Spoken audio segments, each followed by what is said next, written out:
Hello students, आज हम लोग शुरू करने जा रहे हैं first chapter of physics which is motion in one dimension. ये चैप्टर काफ़ी इंपॉर्टेंट है, हर साल इसके ऊपर क्वेश्चंस आते हैं, जेई में आते हैं, नीट में आते हैं, है ना। तो हम लोगों को ये चैप्टर बहुत अच्छे से समझना ज़रूरी है। इसके बेसिक्स क्लास 9th में हुए हैं। ओके, तो पहला जो चैप्टर है, पहला लेक्चर जो हम लोग आज लेंगे, बहुत सारा पार्ट उसमें से आएगा, वहाँ से तो रिलेट कर पाओगे, लेकिन बहुत सारे नए कॉन्सेप्ट्स भी पढ़ेंगे हम लोग।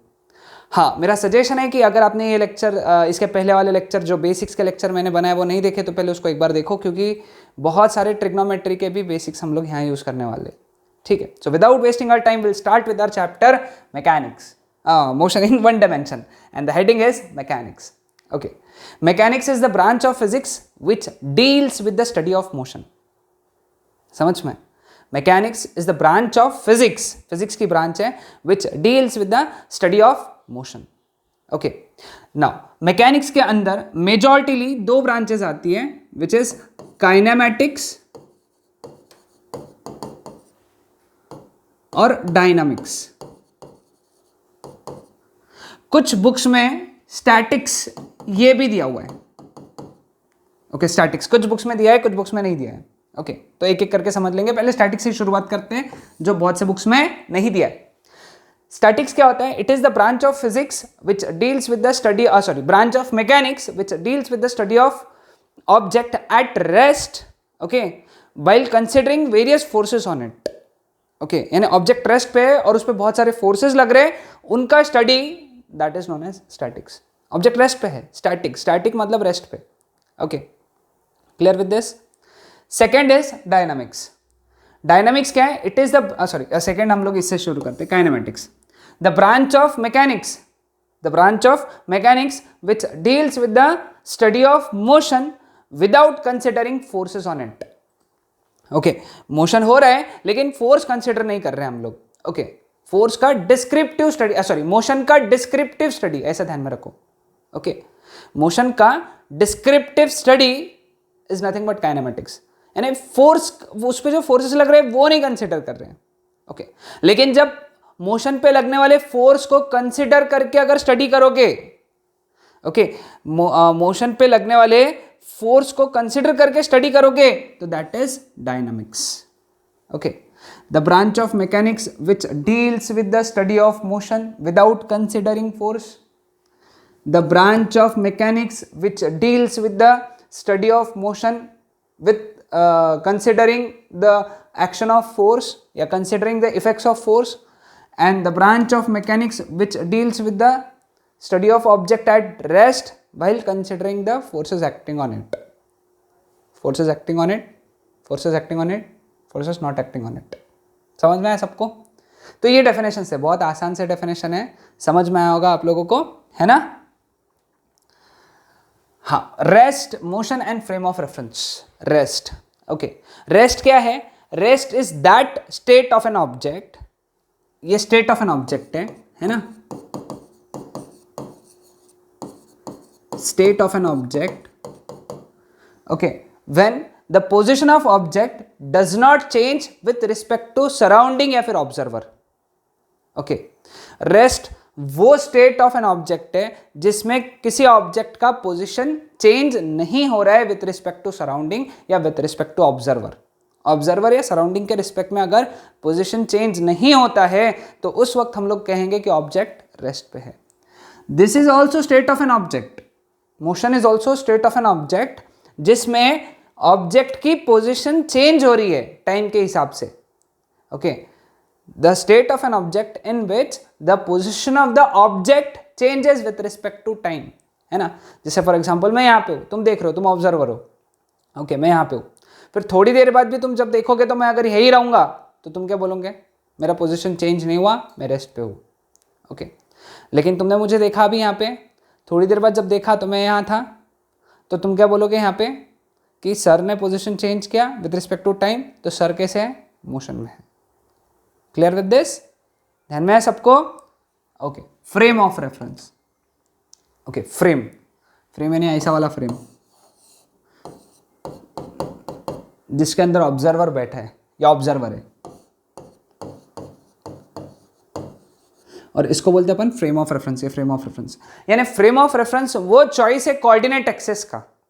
It is nothing but coordinate axes होता है, ऐसा कोई फ्रेम वेम नहीं होता है रियल लाइफ में। ये बस चॉइस है, कोऑर्डिनेट एक्सेस का चॉइस है जिसके हिसाब से मेजरमेंट होंगे बस। ओके इसके हिसाब से मेजरमेंट होंगे। अब ये है हमारा अंपायर, ये है हमारा रेफरी। ओके इसके हिसाब से होगा सब। ओके इसने बोला इतना डिस्टेंस है इससे, तो बस उतना ही डिस्टेंस है। ओके तो ये हो गया हमारा frame of reference. Real life में एक्चुअली फिजिक्स में फ्रेम ऑफ रेफरेंस की डेफिनेशन है, it is nothing but choice of coordinate axes. Coordinate axes की चॉइस। ओके किसकी चॉइस?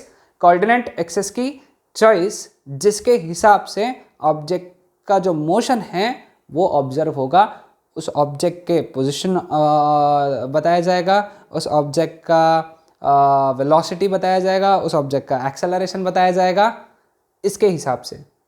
तो जिसके हिसाब से बताया जाएगा उसको हम लोग कहेंगे फ्रेम ऑफ रेफरेंस।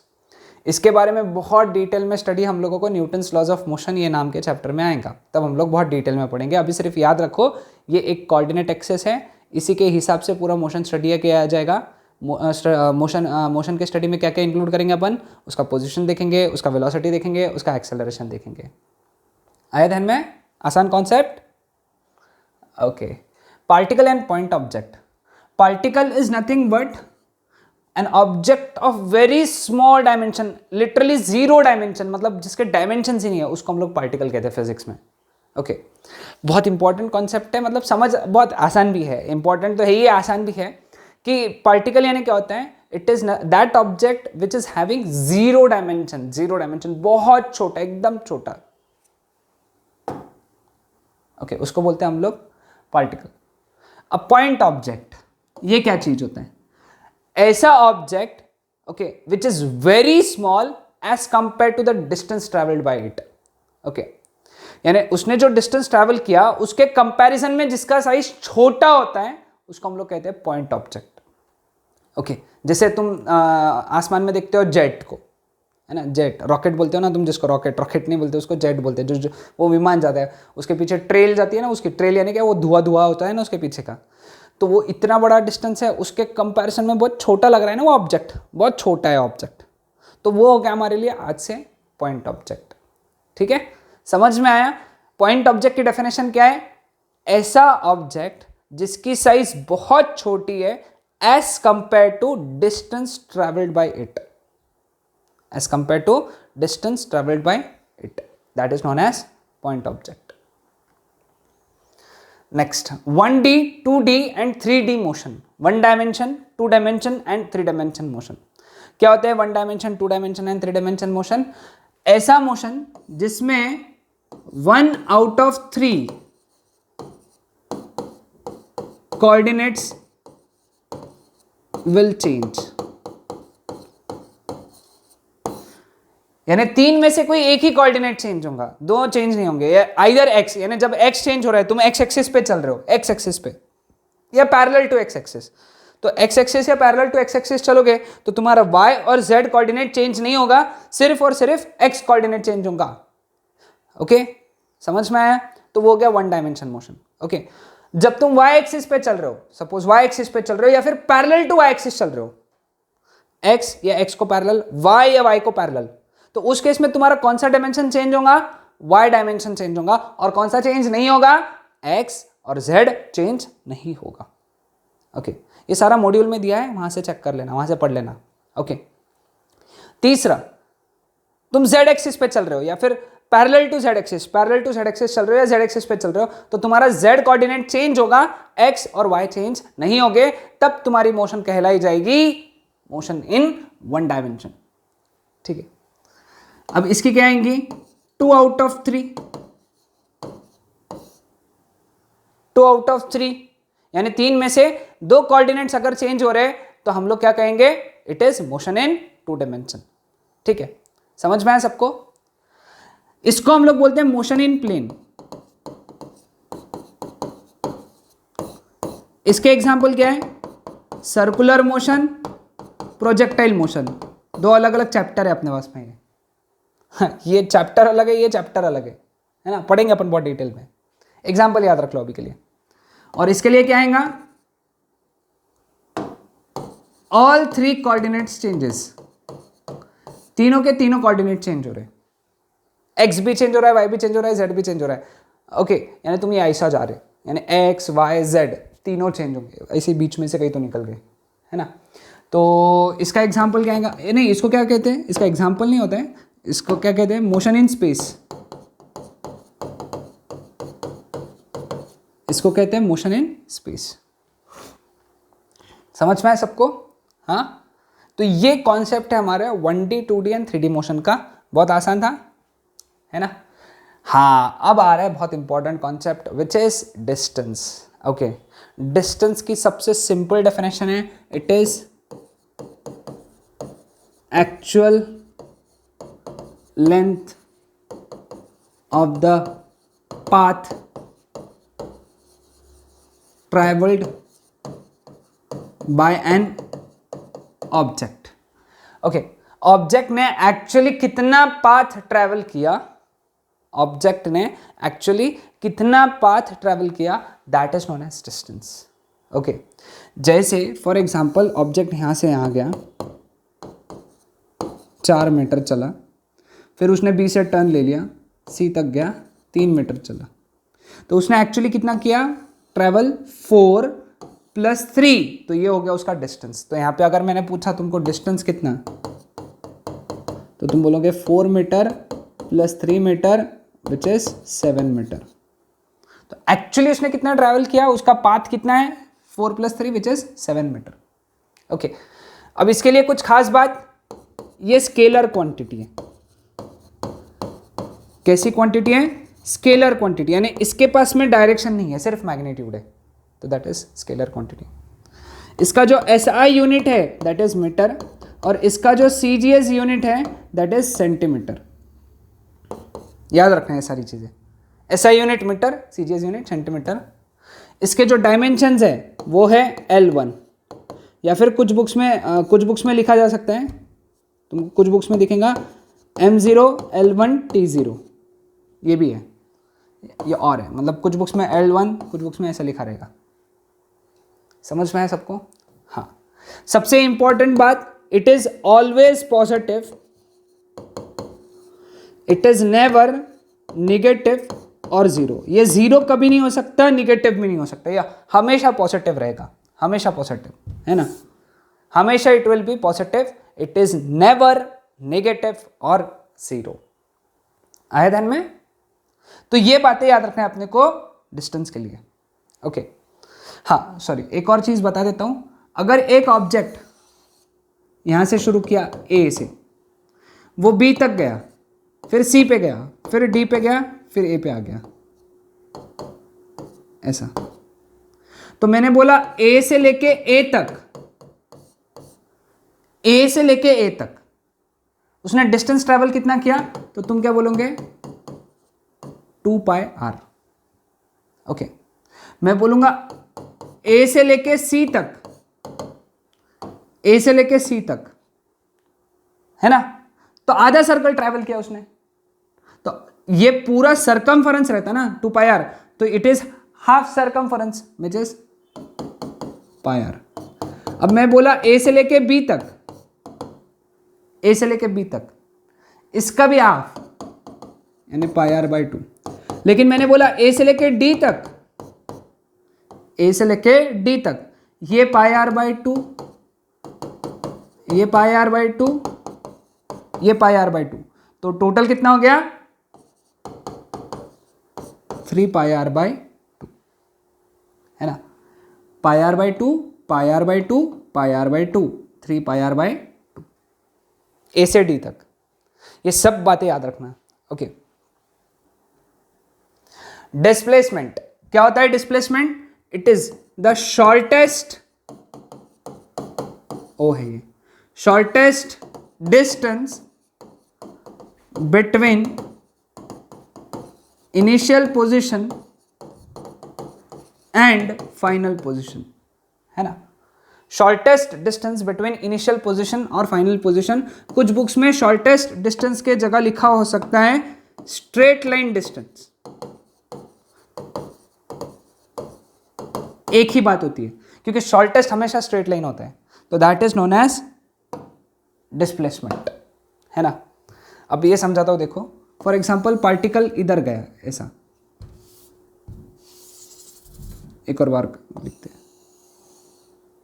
ठीक है। तो ये हो गया उसका ए यानी इनिशियल पोजीशन, वो ऐसा ट्रैवल किया,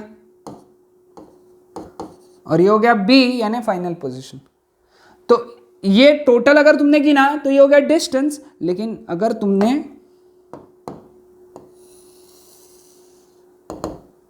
ये गिना, ये ग्रीन कलर की लाइन का डिस्टेंस गिना, which is straight line distance, approximately straight line, समझने का कोशिश करो, भावनाएं समझ गई है, तो इसको हम लोग बोलेंगे डिस्प्लेसमेंट। क्या बोलेंगे? डिस्प्लेसमेंट। समझ में आया सबको, है ना। तो अब इसमें पहली बात, it is vector quantity. Vector quantity यानी इसका मैग्नीट्यूड भी है, इसका डायरेक्शन भी है, मैग्नीट्यूड भी डायरेक्शन भी, तो ये हो गई वेक्टर क्वांटिटी। दूसरी खास बात, इसका एसआई यूनिट मीटर है, सीजीज यूनिट सेंटीमीटर है। तीसरी खास बात, इसका डायमेंशन L⁻⁴ है या फिर m0 L1 T0 है, ओके। और चौथी खास बात, ये पॉजिटिव भी रह सकता है, नेगेटिव भी रह सकता है, जीरो भी रह सकता है। अगर ऑब्जेक्ट, सपोज ये ओरिजिन है, ऑब्जेक्ट सिर्फ इस साइड जा रहा है, राइट साइड में ही जा रहा है, ओ से शुरू होके राइट में ही जा रहा है, तो उसकी डिस्प्लेसमेंट हमेशा पॉजिटिव रहेगी। अगर वो ओ से शुरू होके लेफ्ट में ही जा रहा है तो उसकी डिस्प्लेसमेंट हमेशा निगेटिव होगी। लेकिन अगर वो ओ से शुरू होके घूम फिर के वापस ओ पे आ गया, ओके, अगर वो ओ से शुरू होके घूम फिर के वापस ओ पे आ गया तो उसकी डिस्प्लेसमेंट जीरो हो गई, उसकी डिस्प्लेसमेंट जीरो हो गई। क्योंकि उसकी इनिशियल पोजीशन और फाइनल पोजीशन सेम है। तो इसके लिए याद रखना, जब initial position is equal to final position तब डिस्प्लेसमेंट इज जीरो। क्लियर? अब एक बात और ध्यान में रखने लायक, वही अपना पिछले बार का example A B C D, ये रेडियस आर है। अब ए से लेके ए वो घूम फिर के सब गोल घुमा पार्टिकल यहां पे आ गया, ओके। तो उसकी initial position final position same हो गई तो डिस्प्लेसमेंट जीरो हो गया, ठीक है।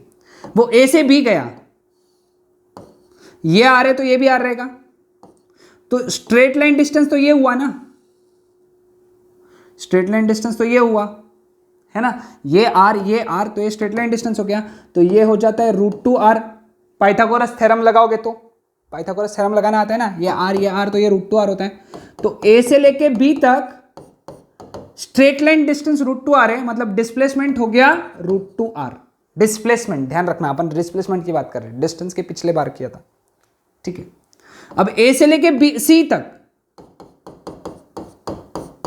ए से लेके सी तक ये स्ट्रेट लाइन डिस्टेंस है, ये आर मतलब डायमीटर है एक्चुअली, ए से लेके सी तक डायमीटर यानी कितना होता है 2r, ठीक है। ये डी है सपोज, ये आर है क्योंकि दोनों रेडियस है, और ये स्ट्रेट लाइन डिस्टेंस है हमारा, ये स्ट्रेट लाइन डिस्टेंस है ना, ए से लेके डी तक। ए से घूम के वो डी तक आया, लेकिन ये स्ट्रेट लाइन डिस्टेंस है, ये स्ट्रेट लाइन डिस्टेंस कितना रहेगा √2r according to Pythagoras theorem, क्योंकि ये आर तो ये √2r हाइपोटेन्यूस है ना, तो इसका भी डिस्प्लेसमेंट हो गया √2r। तो ये नोट डाउन करके रखना है, ये काम में आएगा, ओके। बहुत सी चीजें तुमको तुम्हारे मॉड्यूल में नहीं दिखेंगे तो उसके स्टिकी नोट्स बनाओ और अपने इसमें लगा दो, है ना। या टेक्स्ट बुक में नहीं दिखेंगे, जो एनसीईआरटी फॉलो कर रहे हैं उनके लिए टेक्स्ट बुक में नहीं दिखेंगे तो स्टिकी नोट्स बनाओ और वहां पे चिपका दो, क्योंकि ये पॉइंट्स अपने नीट के लिए और जेईई के लिए इंपॉर्टेंट है। समझ में आया सबको? तो चलो कुछ न्यूमेरिकल्स, एग्जाम्पल 1 मैंने तुमको समझाया। एग्जाम्पल 1 में क्या करना है तुमको, एग्जाम्पल 1 में तुमको डिस्टेंस और डिस्प्लेसमेंट निकालना है। ये एग्जाम्पल 1 था जो मैंने पिछले इसमें समझा दिया, डिस्टेंस में भी समझाया, डिस्प्लेसमेंट में भी समझाया। इसके लिए तुमको क्या करना है, कुछ नहीं, यहां से A to B A to C, A to D, A to A, ऐसा यहां लिखना है डिस्टेंस और यहां लिखना है डिस्प्लेसमेंट। ओके, लिखते चलो, टेबल बना लो इसका एक। ओके, जो मैंने लिख के दिया है। सेकेंड एग्जाम्पल ये दिया हुआ है। ओके, तुमको यहां पे क्या करना है, तुमको यहां पे निकालना है डिस्टेंस और डिस्प्लेसमेंट। ओके, डिस्टेंस और डिस्प्लेसमेंट दोनों निकालना है। ओके, तो पहले तो डिस्टेंस निकालेंगे अपन। डिस्टेंस ये इतना ही रहेगा एक्चुअली, जो मैंने व्हाइट कलर से बनाया है ना। तो तुमको फॉर्मूला मालूम है, angle is equal to arc length upon radius. अब ये आर्क लेंथ जो है अपना डिस्टेंस है,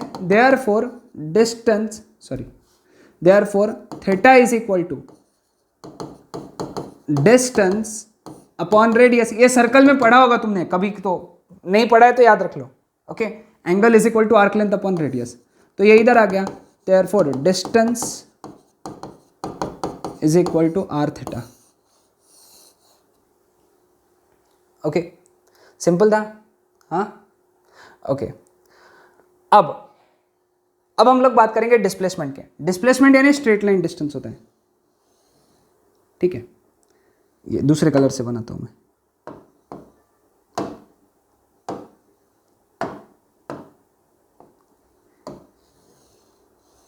ये रहेगा displacement A B, straight line A B, ठीक है।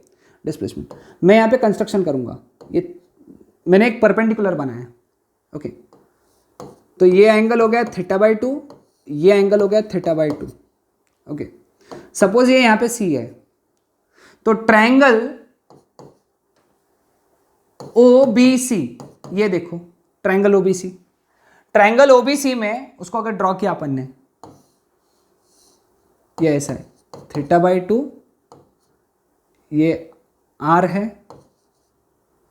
और ये बी, ये सी। ओके, तो साइन थीटा कितना रहेगा, sine theta by 2 opposite B C upon hypotenuse which is R, क्योंकि ये 90 डिग्री है, समझे। Opposite B C upon hypotenuse R, ये इधर चला गया। Therefore B C is equal to R sine theta by 2, ये हो गया बी सी। सिमिलर वे में मैं ए सी का भी वैल्यू कितना प्रूव कर सकता हूं, A C is equal to also R sine theta by 2, समझे। A C is also R sine theta by 2। Therefore A B is 2 times A C या फिर 2 टाइम्स बी सी, तो therefore A B is equal to 2 R sine theta by 2। यहां पे small R ले लो, small R radius consider किया ना, इसलिए 2 आर साइन थीटा बाई 2। समझा सबको, आसान कॉन्सेप्ट था, है ना। इसको नोट डाउन कर लो। नेक्स्ट और लास्ट प्रॉब्लम आज का, है ना। डिस्प्लेसमेंट का इक्वेशन दिया, this is the equation of displacement, X is equal to T square minus 2t plus 8, where T is time. T यानी क्या होता है, टाइम। तुमको क्या करना है, इनिशियल पोजीशन निकालना है। इनिशियल पोजीशन यानी जब t इज इक्वल टू 0 होता है तब की पोजीशन, याद रखना, याद रख लो आज से। इनिशियल पोजीशन यानी जब t इज इक्वल टू 0, तो पहले पार्ट में इक्वेशन में t इज इक्वल टू 0 डाला, तो x is equal to 0 square minus 2 into 0 plus 8, therefore initial position is equal to 8 metres, ठीक है। पोजीशन चाहिए था, है ना, समझ में आया सबको। अब बी वाला पार्ट तुमको निकालना है, position at t is equal to 2, तो यहां पे t इज इक्वल टू 2 डाल दो, तो यह आ गया 2 square minus 2 into 2 plus 8, 4 minus 4 plus 8, तो इट इज 8 मीटर। वापस से 8 मीटर ही आया उसका पोजीशन, है ना। क्लियर, समझ में आया सबको। वैल्यू डालना है t इज इक्वल टू 2 पे। Displacement in first second, 1 second बाद में डिस्प्लेसमेंट कितना है देखेंगे।